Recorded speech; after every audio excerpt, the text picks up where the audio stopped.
Welcome to Defense Briefing. The content of the briefing includes why the oldest Wallaby slept on a bench before playing the All Blacks. Haylen scuttles Sydney's Garde Island as option for cruise terminal. The second battle for Kharkiv, city goes underground to defy Russian missiles. EU migration ministers address militant Islamist attacks, risks from Israel-Hamas war. In Israel, a new war summons old traumas. Why the oldest Wallaby slept on a bench before playing the All Blacks. The Sydney Morning Herald. Eric Tweedale, who was Wallaby number 336, was farewelled this week after passing away at the remarkable age of 102. When Tweedale was first chosen to play for Australia in 1946, he was instructed to be at Rose Bay at 6 a.m. to catch a Sunderland flying boat to New Zealand. Tweedale lived at Guildford, however, and with cars and petrol scarce after the war, the big Parramatta 2 Blues forward had to rely on public transport. So he had to catch the train the night before. At 11:45, it left Guildford. Armed with all his gear, Tweedale got to Central, hopped a tram to Rose Bay and arrived at 1:30 a.m. I knocked at the door, there was a bit of a shuffle behind the door and a bloke came out holding a broom. I said, "I have come to catch the 8 o'clock plane to New Zealand," Tweedale said in with Gordon Bray in 2020. He said, "You're a bit early, but come on in." Tweedale slept on a bench and after being woken by teammates, flew off to meet the All Blacks. It was the first of 10 Wallabies caps for Tweedale, who was farewelled this week after passing away at the remarkable age of 102. Tweedale was, unsurprisingly, the oldest living Wallaby for many years, and stories of his incredible life have been shared by vast numbers of people who loved and admired the charismatic front rower and war veteran. Haylen scuttles Sydney's Garde Island as option for cruise terminal. The Sydney Morning Herald. The Transport Minister of New South Wales, Joe Haylen, has ruled out Sydney's Garde Island as a site for a new cruise ship terminal due to the presence of the Navy. This leaves Wollongong's Port Kembla as the most likely alternative site for additional berthing capacity. Haylen stated that pursuing Garde Island as an option would be a waste of taxpayers' money. The NSW Port Authority is currently considering alternative terminal sites but has not revealed any details. The Cruise Lines Industry Association has expressed support for the need for extra capacity in Sydney. The second battle for Kharkiv, city goes underground to defy Russian missiles. Financial Times. The mayor of Kharkiv, in northeastern Ukraine, has ordered the construction of an underground school for up to 1,000 children by the end of the year.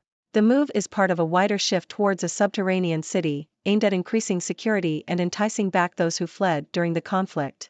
The city's population has fallen from 1.5 million to 1.1 million, with 300,000 students leaving.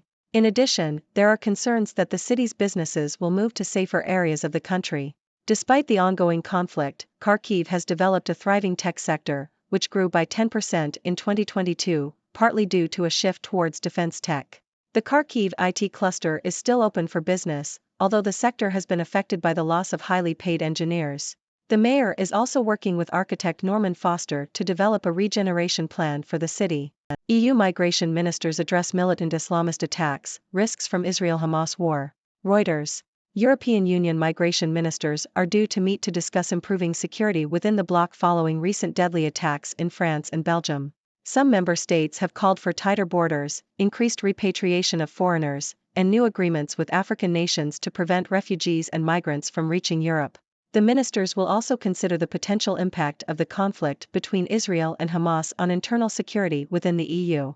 While no specific decisions are expected to be made, topics for discussion will include factors that could lead to large numbers of Palestinians seeking refuge elsewhere and the potential for violent acts within the EU. In Israel, a new war summons old traumas. Wall Street Journal. The Yom Kippur War, Israel's fifth war, happened on the day that Galit Atlas' younger sister, Karen, was born. Atlas recalls that during her childhood, she was often afraid that her family would be attacked by Nazis and this fear was transformed into nightmares. As a psychoanalyst, Atlas explains that Israel is a country founded on the trauma of the Holocaust, and that turning passive into active and victim into victor is an unconscious way of managing trauma. Atlas says that victory in war is never really a victory, but rather a double-edged sword that leads to cycles of trauma and violence that are carried from generation to generation. Atlas recalls the sirens going off in Israel, as she served as a soldier in the entertainment unit during the Gulf War. While Atlas now lives in New York, she still wakes at 7 a.m. to the sound of sirens, which she says is reminiscent of the Gulf War. The author asks if she should run to the shelter, but thinks of her 3 children and instead receives a phone call from her sister, who tells her that it's the Holocaust all over again. Everything we know about the Gaza hospital strike. Washington Post. A strike on a Gaza City hospital on Tuesday evening has caused further divisions between Israel and Palestine and raised concerns about the possibility of more civilian deaths. The Al-Ali hospital was hit by a rocket which killed 471 people and injured over 300. Both Israeli and Palestinian officials have blamed each other for the incident, with Hamas claiming an Israeli airstrike was responsible, and Israel's military announcing that a rocket fired by the Islamic Jihad had hit the hospital. In the immediate aftermath of the incident, Turkey's President Erdogan tweeted that Israel had hit a hospital containing innocent civilians, whilst Saudi Arabia called it a heinous crime. This reaction may spell the end to a period of warming diplomatic ties for Israel across the region. Biden reaffirms support for Israel, says deal struck for Gaza aid to enter from Egypt. The Globe and Mail. Joe Biden has asked the Israeli government to open the Egyptian border for humanitarian aid to enter Gaza, but it is unclear whether this request will be successful. Thousands of tons of emergency relief supplies have been blocked from entering Gaza, leaving the 2.3 million people of Gaza struggling with severe shortages of food, medicine, water, and fuel. The United Nations estimates that the average person in Gaza is receiving only 3 liters of water per day, which is often brackish or dirty, increasing the risk of disease. The Israeli government has agreed to allow humanitarian assistance to move from Egypt to Gaza, but with several restrictions. The aid will be limited to southern Gaza and will only include food, water, and medicine. It is unclear how relief workers will ensure the aid stays in southern Gaza, as there are still large numbers of civilians in desperate need of help in northern Gaza. Furthermore, Israeli Prime Minister Benjamin Netanyahu has stated that no food or medicine will enter Gaza from Israeli territory as long as Hamas continues to hold about 200 hostages in Gaza. The situation in Gaza is growing increasingly desperate, with shortages of food, water, medicine, and electricity. The UN has warned that there is a critically short supply of these essential items and that people are resorting to consuming brackish water extracted from agricultural wells, increasing their exposure to pesticides and other chemicals. The UN has also reported that sewage and solid waste have been accumulating in the streets and that all 5 wastewater treatment plants in Gaza have been forced to shut down due to lack of power. Pope Francis has called for everything to be done to avoid a humanitarian catastrophe and for the weapons to be silenced. China sells most U.S. securities in 4 years amid yuan weakness. Bloomberg. Chinese investors sold the most U.S. bonds and stocks in 4 years in August, leading to speculation that China may be trying to increase its foreign reserves to defend its weakening currency, the yuan. The majority of the $21.2 billion of sales were in treasuries and U.S. stocks, with Chinese funds also reducing their holdings of U.S. agency debt. The onshore yuan fell to its lowest level against the dollar since November and August, prompting Beijing to instruct state-owned banks to increase their intervention in the currency market. Palestinians in Gaza are being collectively punished, 2 labor ministers say. The Sydney Morning Herald. 2 labor ministers in Australia have criticised the government for its response to the conflict between Israel and Hamas. Industry Minister Ed Husic and Early Childhood Education Minister Anne Ali have called for de-escalation and stronger support for Palestinians. Husic accused Israel of collective punishment against Palestinians and suggested the government had only paid lip service to a 2-state solution. Ali called for an investigation into potential Israeli war crimes. Their intervention highlights internal tensions within labor over the conflict and the government's response. When Joe Biden met Golda Meir, it was a much different time of unrest. CNN. President Joe Biden has been retelling a story about meeting Golda Meir, the first and only woman to serve as Israel's prime minister, in 1973. However, he has conflated 2 different events, the 1973 Yom Kippur War and the 1967 Six-Day War, in previous tellings of the story. The Yom Kippur War saw Egypt and Syria attack Israel, while the Six-Day War saw Israel launch a preemptive strike against Egypt, Syria, and Jordan and seize control of various territories. These historical conflicts still hold importance today.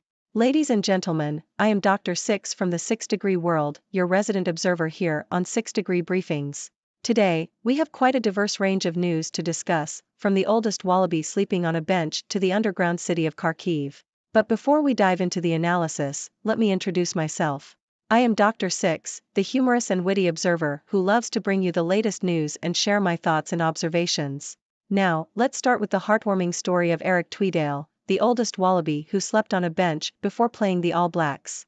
Can you imagine showing up early for a flight only to find yourself sleeping on a bench? Well, that's exactly what happened to Tweedale. But hey, it didn't stop him from becoming a legendary Wallaby player. Talk about dedication. Moving on, we have the news that Sydney's Garden Island has been ruled out as a site for a new cruise ship terminal. Apparently, the Navy didn't want to share the space. So, it looks like Wollongong's Port Kembla might become the new hotspot for cruise ships in Australia. Who would have thought? Now, let's talk about Kharkiv, the city that is going underground to defy Russian missiles. The mayor has ordered the construction of an underground school and is working with none other than architect Norman Foster to develop a regeneration plan for the city. Talk about thinking outside the box. But hey, if it keeps the city safe and brings back those who fled during the conflict, why not? In the realm of international politics, European Union migration ministers are meeting to discuss improving security within the bloc. They will also consider the potential impact of the Israel-Hamas war on internal security. Now, I don't know about you, but that sounds like a pretty intense meeting. Let's hope they come up with some innovative solutions. Speaking of war, the Yom Kippur War holds a special place in Israel's history and trauma. Galit Atlas, a psychoanalyst, explains that victory in war is never really a victory and can lead to cycles of trauma and violence. It's a heavy topic, but an important one to understand the complexities of the Israeli psyche. Now, let's shift our focus to the situation in Gaza. The strike on the Al-Ali hospital has caused further tensions between Israel and Palestine. Both sides are blaming each other, and this incident may spell the end of a period of warming diplomatic ties for Israel. It's a tragic situation, and the need for humanitarian aid is dire. President Joe Biden has requested that Israel open the Egyptian border for aid to enter Gaza, but it remains to be seen if this request will be successful. The situation in Gaza is growing increasingly desperate, and the need for action is urgent. In the financial world, China has been selling off U.S. securities, leading to speculation about its intentions to defend its weakening currency. It's a classic case of economics and politics intertwining, and it'll be interesting to see how this plays out in the long run. Lastly, we have two Labour ministers in Australia criticizing the government's response to the Israel-Hamas conflict. This highlights the internal tensions within Labour and the broader debate over the government's stance on the issue. It's a reminder that political debates are not limited to the international stage but can also be found closer to home. Well, that's all the news for today, folks. I hope you enjoyed my analysis and observations.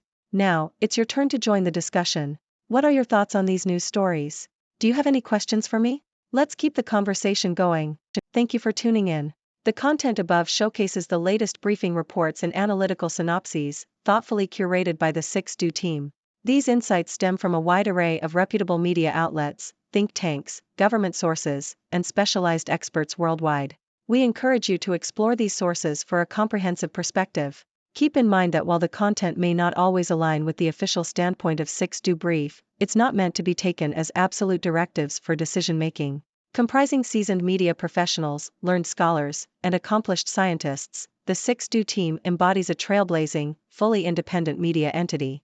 To customize 6Do Brief to meet your professional needs, you have the option to subscribe to a diverse array of briefings on our website, 6dobrief.com. Regardless of your location, you can conveniently receive 6Do Brief via email.